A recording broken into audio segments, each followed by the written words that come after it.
What's up everyone, it's David. This is a quick house tour of our Airbnb villa in Hongdae. This has been the fourth Airbnb we've been at in Korea so far, so we're kind of experts at the whole Korean Airbnb thing. And of course, like every house tour, gotta start at the front door. Hey Nala. This is Nala.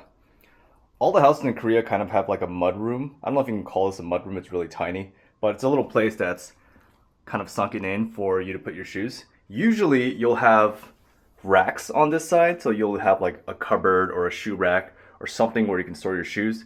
This place doesn't. It's kind of a weird shaped apartment. You'll see in a little bit. I'm pretty sure that this like corner section here is the shower of the next unit because I can hear water running from it sometimes. Yeah, but cool shaped mirror here. Always a fan of mirrors, and this is a very big cool shaped one. It's a little messy because we do have our suitcases and we're actually leaving here soon, so we're packing up a little bit. It's a little bit of a mess. You have Nala's toys all over the place. Nala, you want to help on the tour? Come on, help on the tour. I think she wants to go outside. All these Airbnbs we've been at provide slippers. Koreans usually wear slippers indoors, I think. Actually, I don't know why they wear slippers indoors. Maybe just because it's comfortable and the floors are usually tile or stone or something hard. But I don't wear slippers because the floor has underfloor heating, which I don't know about other countries, but in America is a luxury and it feels amazing. It feels like luxury. So it's really nice to walk around bare feet. Underfloor heating is completely standard in Korean homes. It actually comes from like ancient times. So like back in the day, back in like ancient times when kings and queens and stuff, Koreans used to have furnaces under their houses that they would use to cook, but it would also heat up the house. So the foundation of the house would be made of like stone, like cobblestone and clay, and the heating, you basically have like a fire running under your house. Well, it wasn't a fire, it was like the smoke from the fire, and it would heat up the floor. That's also why Koreans sleep on the floor back in the day, because the warmest part of the house is the floor. And I guess that kind of evolved over time. It went from smoke, and now we have, coils or whatever under the floor that's heated by gas or electricity. Quick little history lesson. These are the things that you don't know if you don't subscribe to the channel. So make sure you subscribe if you haven't been subscribed. Back to the tour. As I mentioned, it's a very weird shaped unit. It's like a giant L. Yeah, so it's a little bit awkward. It's actually a pretty big house in general in terms of square footage. I think it's about 600 or 700 square feet, which is really, really big. It's about 60 square meters for a Korean house. But because of this awkward shape, everything feels a little cramped. Like, this is not a normal size fridge. You might think that I'm a giant, but this is actually just like a tiny fridge. Also, this is a tiny couch. Like, ugh. I don't know if you can see, but this is a tiny couch. Tiny coffee table, tiny entertainment center. We thought that this place was a lot bigger because when we saw the photos, we were like, wow, a giant couch fits, a giant fridge. And we tried to like measure everything relative to each other, but it turns out it's a lot smaller than we thought. It is really cozy though. I should mention that this is the best Airbnb we've been at by far, and one of the reasons is this water filter. Every other place that we've been to, we've had to go to like a convenience store and just carry gallons of water back to the unit a couple times a week, which was a huge pain, but this thing is so awesome. So it's got cold water, room temperature water, and even hot water at different temperatures. So if you're making ramen or tea, very, very easy, very, very convenient. This kitchen, again, best kitchen we've seen by far at any Airbnb. So much counter space and a huge sink. That's the most important thing. We actually cook for Nala. We don't cook for ourselves, but we cook for Nala. You can kind of see like these are her used containers, and those are used containers as well. And this is the kind of snack corner for David and Nala. Mostly Nala snacks and treats, but those chips are mine. There's so much organization up here. So there's a drying rack up here, drying rack over on the side, and even like a little drying rack for the sponge. This is a drying rack too. It's for lids and it drains as well. But this whole modular system is so convenient and it makes it really easy to do dishes. As you can see, plenty of cabinet space, which we do not use. I think these are full of, yeah, this place was fully stocked, so You have wine glasses, mugs, cups, plates, all that stuff, but we haven't really been using too much of it. The decoration here is definitely really interesting. I think it's kind of towing the line between eclectic and clutter, but no idea what any of this stuff is. It's kind of decoration for the Airbnb. I really like these because they slide out, so really easy to use a toaster oven. This is sort of my workstation. This is the dining table, but this is sort of my workstation. We have a little patio area. I don't know if you can call it that, but you can see kind of two metal chairs out there. Not really much of a view, but we do have a patio area. We haven't used this space because it's been way below freezing, but it's there. Our host did leave this stick vacuum with us, which was really nice of him. Usually they don't leave this kind of stuff, but because we're here for a month, they said we might use it. It's like a bootleg Dyson. It looks like a Dyson. It doesn't work very well. This place is a 2-bedroom, so you have one bedroom there, you have the bathroom in the middle, and then you have the master bedroom here. That's where most of the square footage is. In my opinion, the bedrooms are way too big and the living room is way too small, but to each their own. This is the master bedroom. Really big space. Again, couch looks huge. This is not a normal size couch. I'm not a giant, I'm a normal size human. This is a tiny couch. I understand why they do it though. It's actually a pretty smart trick. It makes the room look a lot bigger than it actually is. This is a basement apartment, which is considered undesirable in Korea. You can kind of see, I'll give you a sneak peek. So the floor level is right there. I don't know if you can tell, but I'll lift this one. Yeah, the floor level is right about here. The ground level outside. So you can kind of see. But the first time, when we first moved in, I opened these blinds and there was a guy sitting like right outside the window, just squatted down smoking a cigarette, and his butt was facing me. And I thought, okay, that's awkward. And that was the last time I opened these blinds. Plenty of lighting, mood lighting and bright lighting, so you can adjust it. But yeah, basement apartments are considered undesirable in Korea. Everybody watched Parasite, where it floods. This place is on top of a hill, so I don't think there's any risk of flooding. I think for someone that might be living here, right, where you have friends over and you work here, you do homework here, these kind of things, it may be feel a little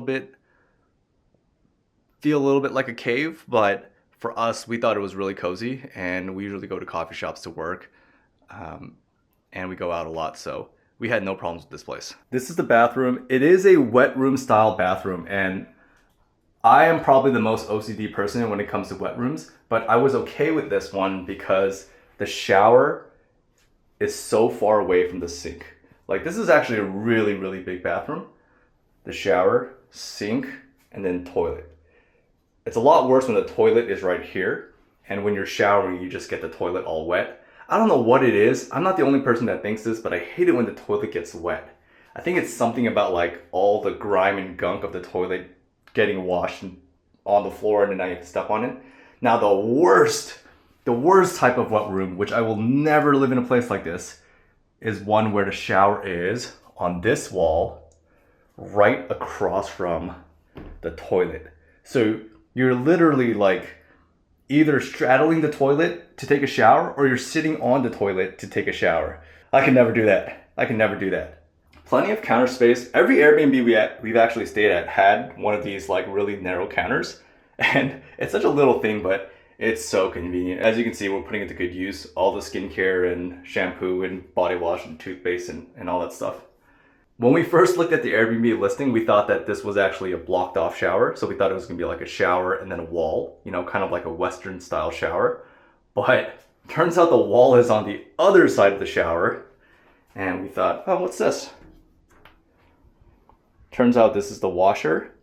The biggest washer we've had at all of our Airbnbs, which is great. Other places we would have to run the laundry 2 or 3 times to get all the clothes done. And this is kind of like a storage area. I think this is the boiler. I'm not 100% sure. I think that's the boiler, but you know, things like plungers and Swiffers, extra toilet paper, detergent is stored in here. This is a vent that leads to the outside, so when you turn the fan on in the bathroom, this thing gets really loud. I've seen Airbnbs. Actually, we stayed at one Airbnb with where the fan was the blades were a lot smaller, so you can actually like see outside. Like bugs could get in and it was freezing cold. This one is a lot better. This is the second bedroom. Again, it's a complete mess because we're packing right now, but we have been using this space as a closet. There are 2 beds here, so there are 3 beds in the entire place. The Airbnb host offered to move these beds for us, remove these beds for us, but we said it was fine. We don't really need the space, so we kind of use it as a closet. There's some clothing racks here, and this thing is the greatest thing ever. This is called an LG Styler. It's basically like a personal dry cleaning thing. So Kim has a dress in here. You can even press your pants here. So you hang your pants here and then you, how do I work this thing? You put your pants here and then it presses as it's steaming. So when you eat Korean barbecue or you just go out and you smell, you put your jackets and your shirts and everything in here and it steams it. You can even put your shoes here. There's a little shoe rack, but it's super cool. We've been using it almost every day. LG Styler, really impressed that an Airbnb would actually have one of these. Really nice touch. This is Nala's corner. She's got her food bowl and her water bowl. We don't use the fridge too much. We basically just put leftovers from delivery in here. Most of this is probably gonna go in the trash, but this place does have a really tiny freezer, which has been a little bit hard. This is where we keep Nala's food. We make about 20 to 30 portions of food for her every time we cook. And we can only fit, I think we can fit 9 in here, 9 or 12 in here. So what we'll have to do is we'll put half of it in the fridge, half of it in the freezer, and then we'll just rotate it, which is a little bit of a pain. But one of the Airbnbs that we stayed at had a mini fridge, like, you know, the really mini fridge that you use when you're in college. And we could only fit 2 of her frozen foods in the freezer. That was almost a disaster, but it just started snowing, so we actually put her food outside. Old school Korean, freezing your food by putting it outside in the freezing cold. This is Nala's favorite spot, by the way. Anytime we come into a new place, she always finds a nook to stay in. Usually she's under that bench. So her favorite spot is actually under that bench, but I think she wants to go outside right now, so she's waiting for me to finish filming this. I also love all the lighting in this place. Let's see if I can make this work. You have options of kind of like mood lighting in the evening, and then you have the giant fluorescent light that makes this place super bright. I know in the West, the trend right now is no overhead fluorescent lights, but if you're a good Korean, you know that the only way you can study at 2 a.m. in the morning is if you have this giant fluorescent light above your head. It's the same for me. When it's late at night and there's kind of mood lighting, it makes me fall asleep. I need this giant fluorescent light. Every good Korean parent installs one of these in their kid's bedroom so that their kids become workaholics. It worked on me. As I mentioned before, this is our favorite Airbnb that we've been in, and we've been in 4. We stayed a week in Gangnam, we stayed 2 weeks in Itaewon, we stayed 2 weeks in Jamsil, and this is a month that we're staying in Hongdae. The month is pretty much up, and we'll be moving, well, if you're watching this video, then we've already moved. We paid about $2,000 for the month here, which is expensive for Korea, but this place is great. It's not a bad price for an Airbnb, and obviously this is a short-term rental and we're not paying any sort of deposit. So I think it's a really fair price, and this is probably the only place that we've stayed so far where we would stay again. Kim and I are both really picky about the same things. One of those things is a bathroom. We're both really used to Western style bathrooms.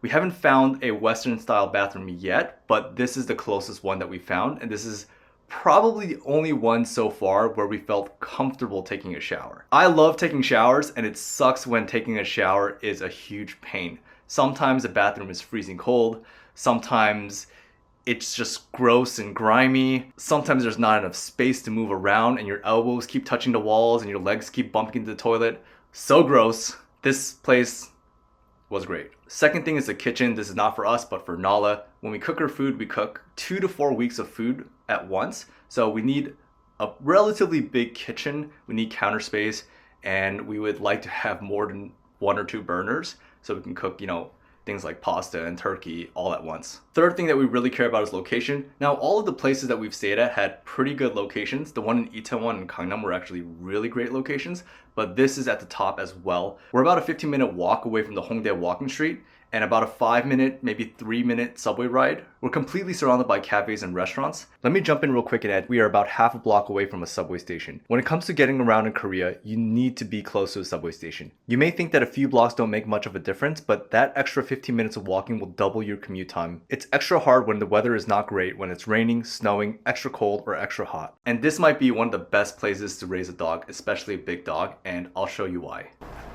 Literally right outside of her doorstep, you have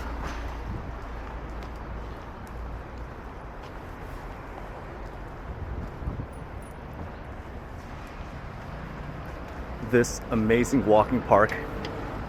This is a great place to walk Nala. You can see that there's a ton of other dogs here and there's a ton of people here. This is such a nice walkway and it's such a nice park. It goes all the way down to Hongdae Walking Street and even past that to Yeonnam.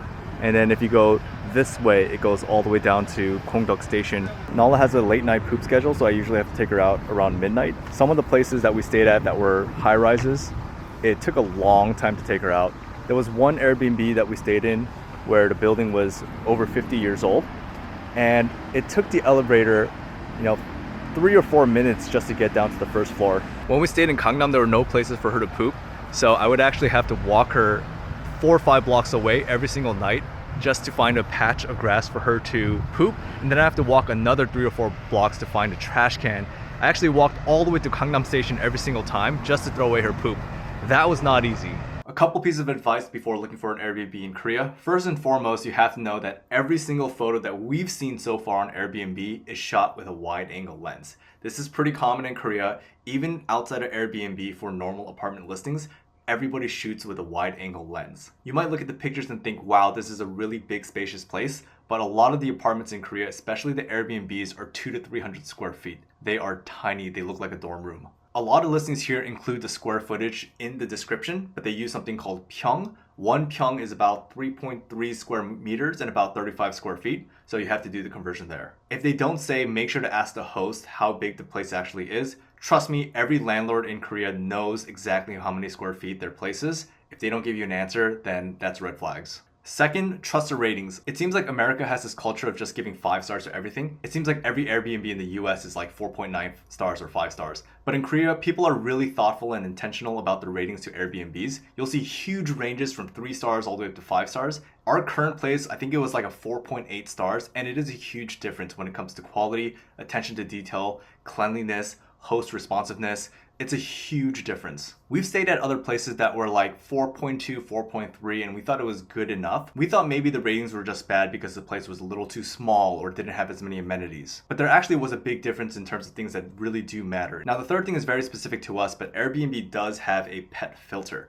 Only about 10% of the homes in Korea allow pets, which has been rough for us because our options are limited. However, we have found in Korea when people allow pets, it doesn't mean that they tolerate pets, it means that the host usually loves pets. Some of our Airbnb hosts left dog bowls, treats, even things like extra poop bags for a dog. We're moving out of here soon to our 5th Airbnb where we're staying for a month as well. After our 5th Airbnb, I think we're finally going to sign a long-term lease, which is going to be a whole nother process in itself. I think Airbnbs go for about double the price of a comparable place if you were to rent it normally. Even though we love the convenience of Airbnbs, we're able to explore different neighborhoods. That's a big difference. Most likely, instead of us trying to save money, we'll probably spend about the same and upgrade to a nicer place. These tiny Airbnbs that we've been staying at have been completely fine and adequate for vacation, but we're at a point where we kind of want to settle in and really feel like we're living in Korea. Of course, we'll document all of that as well right on this channel. It's actually a really beautiful day today, so I'm gonna go for a walk and get some coffee with Nala. Thanks for watching the tour. Make sure you're subscribed if you're not subscribed, and I'll catch you on the next video. Peace.